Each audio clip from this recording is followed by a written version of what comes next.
Assalamualaikum warahmatullahi wabarakatuh. Selamat datang dan berjumpa lagi di channel Belajar Matstat yang mengulas terkait matematika, statistika, dan penerapannya. Dalam video sebelumnya, kita sudah membahas tentang korelasi Pearson pada dua buah variabel. Selanjutnya, bagaimana jika korelasi kedua variabel itu dikontrol oleh variabel lain atau variabel ketiga? Korelasi semacam ini disebut sebagai korelasi parsial. Sebenarnya, tipe korelasi parsial itu masih termasuk dalam korelasi Pearson, tetapi ada variabel lain yang mengontrol kedua variabel yang akan kita cari korelasinya. Tujuan dan manfaat dari korelasi parsial yaitu untuk mencari korelasi yang natural antara dua variabel tanpa adanya intervensi dari variabel yang lain. Contoh di sini kita akan mencari hubungan antara tingkat intelijensi mahasiswa dan motivasi belajar sebagai variabel kontrol terhadap indeks prestasi. Dalam hal ini, bagaimana naturalitas dari korelasi tingkat intelijensi mahasiswa terhadap indeks prestasinya jika tingkat motivasi belajarnya sebagai variabel kontrol itu dibuat tetap. Berdasarkan sifatnya, ada 3 sifat dari korelasi, diantaranya korelasi positif atau korelasi yang searah, korelasi negatif atau sering juga disebut sebagai korelasi yang terbalik, dan yang terakhir tidak berkorelasi. Dalam korelasi ada istilah koefisien korelasi yang menunjukkan seberapa kuat hubungan antara dua variabel. Berdasarkan sifat dari korelasi di atas, kita bisa melihat korelasi itu searah atau positif, terbalik atau negatif, atau tidak saling berkorelasi dengan diagram pencar atau scatter plot. Di sini, semakin tinggi dari variabel X maka juga diiringi dengan tingginya variabel X, sehingga ini korelasinya adalah korelasi yang positif.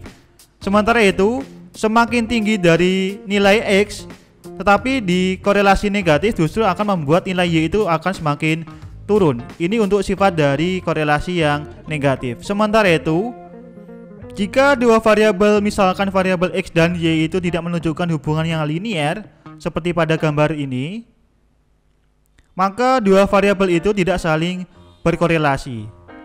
Lalu mengapa korelasi masih dibutuhkan? Karena ketika kita melihat hubungan antara variabel kuantitatif dengan menggunakan scatter plot, maka mungkin saja kesimpulan yang kita ambil itu subjektif. Selain itu, jika kita melakukan perbandingan terkait dengan keeratan hubungan antar variabel kuantitatif, hal itu akan sulit untuk dibandingkan karena tidak ada ukuran yang pasti. Berikut ini ada kategori tingkat hubungan yang dibuat untuk mempermudah pengambilan kesimpulan. Contohnya, jika nilai koefisien dari korelasi tingkat intelijensi terhadap indeks prestasinya dengan variabel kontrol yaitu tingkat motivasi belajar memiliki korelasi sebesar antara 0 sampai 0,2, maka termasuk hubungan yang kategori searah tetapi masih sangat lemah untuk korelasinya. Sedangkan jika nilai koefisiennya antara 0,81 sampai dengan 0,99, maka kategori hubungannya searah dan sangat kuat. Jika suatu koefisien korelasi bernilai negatif, maka hubungan antara variabel itu terbalik. Dalam korelasi Pearson, kita biasa mencari korelasi antara dua buah variabel. Dalam contoh ini, ada intelijensi atau IQ dengan indeks prestasi atau IP dengan notasi korelasi antar keduanya yaitu RIP IQ. Akan tetapi, dalam kasus realnya, ada faktor lain yang berkontribusi dalam memengaruhi hubungan intelijensi terhadap indeks prestasi. Dalam hal ini saya contohkan yaitu motivasi belajar. Hal tersebut dapat dicari menggunakan korelasi parsial dengan mencari juga setiap korelasi dalam setiap variabelnya menggunakan korelasi Pearson. Misalnya, di sini motivasi belajar terhadap indeks prestasi, kemudian motivasi belajar terhadap intelijensi, dan juga intelijensi terhadap indeks prestasi. Kemudian selanjutnya bagaimana cara untuk menentukan korelasi parsial berdasarkan contoh ini, yaitu korelasi antara IQ terhadap IP jika pengaruh dari variabel motivasi belajar kita buat tetap. R di sini mewakili korelasi parsial antara IQ terhadap IP jika motivasi belajar sebagai variabel kontrolnya. Dalam formula ini terdapat korelasi yang lain, yaitu korelasi antara IQ terhadap IP, kemudian korelasi motivasi belajar terhadap IP, kemudian yang terakhir korelasi motivasi belajar terhadap IQ. Dalam hal ini, korelasi ini dapat kita cari menggunakan korelasi Pearson. Setelah kita mencari nilai dari setiap korelasi ini, kemudian menghitung setiap komponen di dalamnya, sehingga kita peroleh korelasi dari korelasi parsialnya, yaitu antara IQ terhadap IP jika motivasi belajar kita buat sebagai variabel kontrolnya. Kemudian untuk formula dari korelasi Pearson yaitu adalah sebagai berikut. Kemudian kita dapat juga melakukan pengujian hipotesis koefisien korelasi parsial untuk memastikan apakah secara statistik memang antar variabel kuantitatif itu dengan variabel kontrolnya berhubungan signifikan atau tidak. Kita mulai dari rumusan hipotesis dari korelasi parsial dengan hipotesis satu arah yaitu arah kanan. Dengan H0-nya tidak ada korelasi signifikan yang negatif antara variabel satu dan variabel kedua dengan variabel ketiga sebagai variabel kontrolnya. H1-nya yaitu terdapat korelasi yang positif dan signifikan antara variabel 1 dan variabel 2 dengan variabel ketiga sebagai variabel kontrolnya. Kemudian dilanjutkan dengan hipotesis satu arah yaitu arah kiri. Dengan H0-nya tidak ada korelasi yang signifikan dan positif antara variabel 1 dan variabel kedua dengan variabel ketiga sebagai variabel kontrolnya. Kemudian H1-nya terdapat korelasi yang negatif dan signifikan antara variabel 1 dan variabel kedua dengan variabel ketiga sebagai variabel kontrolnya. Kemudian hipotesis dua arah yang merupakan hipotesis yang paling sering dipakai. Dengan H0-nya tidak ada korelasi yang signifikan antara variabel ke-1 dengan variabel kedua dengan variabel ketiga sebagai variabel kontrolnya. H1-nya tidak ada korelasi yang signifikan antara variabel 1 dan variabel kedua dengan variabel ketiga sebagai variabel kontrolnya. Pengujian hipotesis korelasi parsial juga menggunakan uji T, di mana uji statistiknya berdasarkan T hitung dengan formula sebagai berikut, di mana R, Y, X1, X2 adalah korelasi parsial antara variabel X1 terhadap Y dengan X2 sebagai variabel kontrolnya. Karena pengujian di atas menggunakan uji T, sehingga berdasarkan arah hipotesisnya, maka letak daerah kritis dalam hipotesis korelasi parsial dibagi menjadi 3. Yang pertama yaitu dua arah, di mana letak daerah kritisnya terletak pada T yang kurang dari min T alfa per 2 atau T yang lebih besar dari T alfa per 2. Kemudian yang kedua yaitu satu arah, yaitu arah kanan, di mana letak daerah kritisnya terletak pada T yang lebih besar dari T alfa. Dan yang ketiga yaitu satu arah kiri, di mana letak daerah kritisnya berdasarkan arah hipotesisnya terletak pada T yang kurang dari min T alfa. Contoh kasus, seorang dosen ingin mengetahui apakah ada hubungan antara kecerdasan atau IQ dengan indeks prestasi dari mahasiswa dengan motivasi belajar sebagai variabel kontrol. Untuk keperluan penelitian ini, seorang dosen tersebut mengumpulkan data-data yang dibutuhkan menggunakan kuesioner untuk 12 orang sampel sebagai responden dari penelitian itu. Dengan data adalah sebagai berikut. Nah, pertanyaannya yaitu, ujilah menggunakan korelasi parsial dengan taraf signifikansi sebesar 5% untuk mengetahui bagaimana korelasi IQ dari mahasiswa atau intelijensinya terhadap indeks prestasi dengan variabel kontrolnya berupa tingkat motivasi belajar. Jawab. Berdasarkan soal di atas, kita akan mencari tahu apakah korelasi IQ terhadap IP dengan motivasi belajar sebagai variabel kontrolnya memiliki korelasi yang signifikan atau tidak menggunakan pengujian hipotesis signifikansi korelasi parsial. Sementara itu, korelasi parsial dengan rumus sebagai berikut.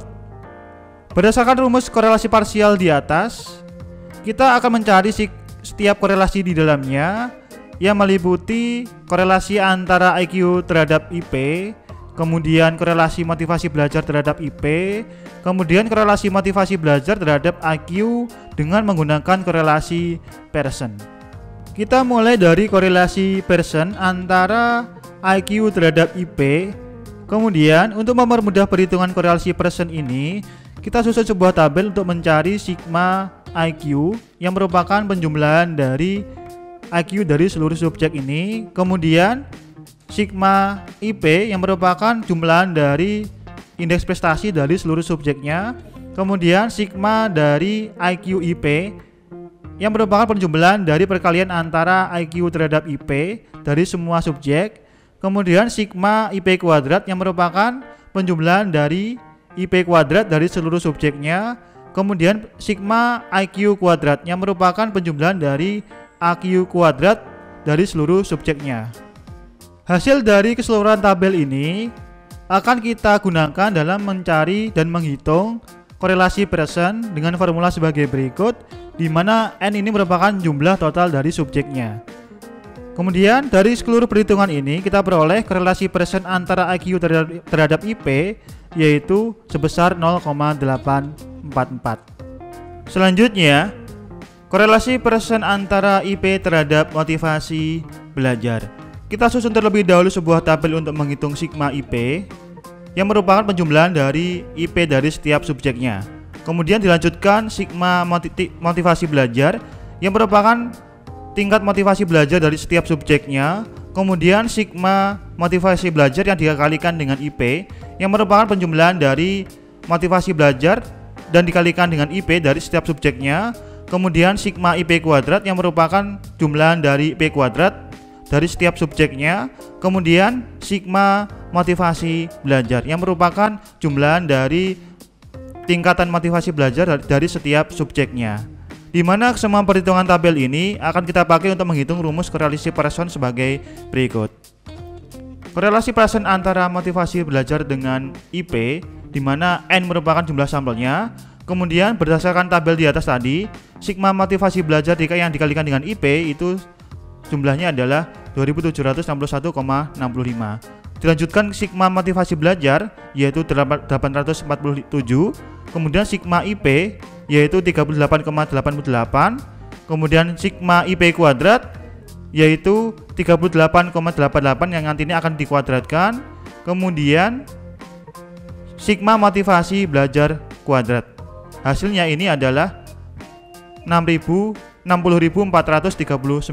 di mana hasil perhitungan ini hasilnya yaitu korelasi motivasi belajar dengan IP yaitu sebesar 0,773. Dan bagian terakhir yaitu korelasi Pearson antara IQ dan motivasi belajar. Sama halnya seperti korelasi sebelumnya, kita susun terlebih dahulu sebuah tabel untuk menghitung sigma IQ dengan hasilnya yaitu 1325. Kemudian sigma motivasi belajar sebesar 847, kemudian sigma IQ yang dikalikan dengan motivasi belajar dengan hasilnya yaitu 93.929, kemudian sigma motivasi belajar kuadrat dengan hasilnya 60.439 dan sigma IQ kuadrat sebesar 146.791, di mana kesemua perhitungan tabel ini nanti akan kita pakai untuk menghitung rumus korelasi Pearson sebagai berikut. Korelasi antara motivasi belajar dengan IQ berdasarkan perhitungan ini dengan bantuan tabel di atas kita peroleh 0,717. Kesemua perhitungan setiap korelasi di atas akan kita pakai untuk mengetahui korelasi parsial antara IQ dan IP dengan tingkat motivasi belajar sebagai variabel kontrolnya. Dengan korelasi Pearson antara IQ dan IP sebesar 0,844, kemudian korelasi Pearson antara motivasi belajar dengan IP sebesar 0,773 dan korelasi Pearson antara motivasi belajar dan IP sebesar 0,717, sehingga kita peroleh korelasi parsialnya sebesar 0,656. Kemudian untuk mengetahui nilai korelasi parsial sebesar 0,656 itu termasuk korelasi yang signifikan atau tidak, berdasarkan informasi data sampel di atas, kita bisa menggunakan uji hipotesis korelasi parsial dengan bentuk hipotesis dua arah sebagai berikut. Dengan H0-nya yaitu tidak ada korelasi signifikan antara AQ dan IP dengan motivasi belajar sebagai variabel kontrolnya.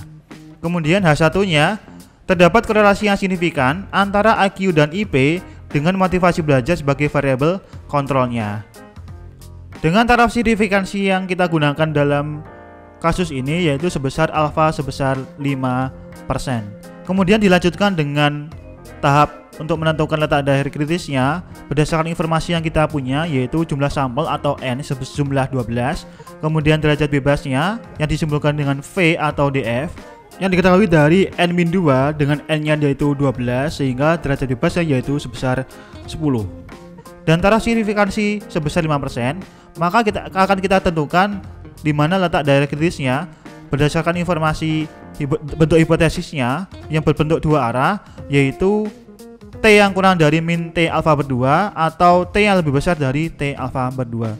Dengan menggunakan tabel T dan informasi ini, maka kita peroleh letak daerah kritisnya terletak pada T yang kurang dari min 2,228 atau T yang lebih besar dari 2,228.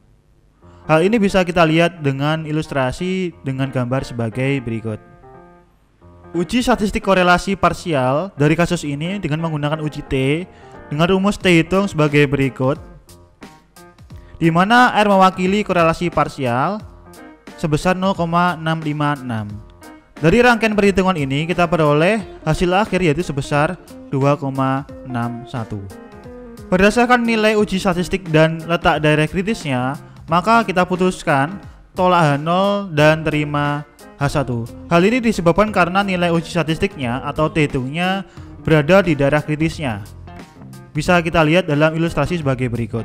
Nilai T itu sebesar 2,61 lebih besar daripada T alfa per 2 sebesar 2,228. Kesimpulan yang bisa kita ambil dari kasus ini yaitu yang pertama, koefisien korelasi antara IQ dan IP dengan tingkat motivasi belajar sebagai variabel kontrolnya sebesar 0,656, di mana arah korelasinya antar kedua variabel itu yang meliputi IQ dan IP yaitu adalah searah. Yang kedua, ada korelasi signifikan antara IQ dan IP dengan tingkat motivasi belajar sebagai variabel kontrolnya. Dan yang terakhir, semakin tinggi nilai IQ-nya atau tingkat IQ-nya dari seorang mahasiswa, maka sejalan akan tinggi pula nilai indeks prestasi dari mahasiswa tersebut.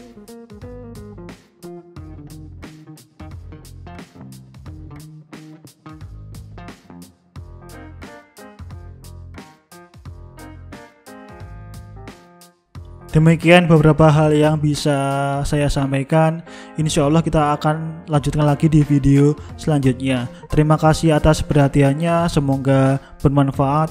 Wassalamualaikum warahmatullahi wabarakatuh.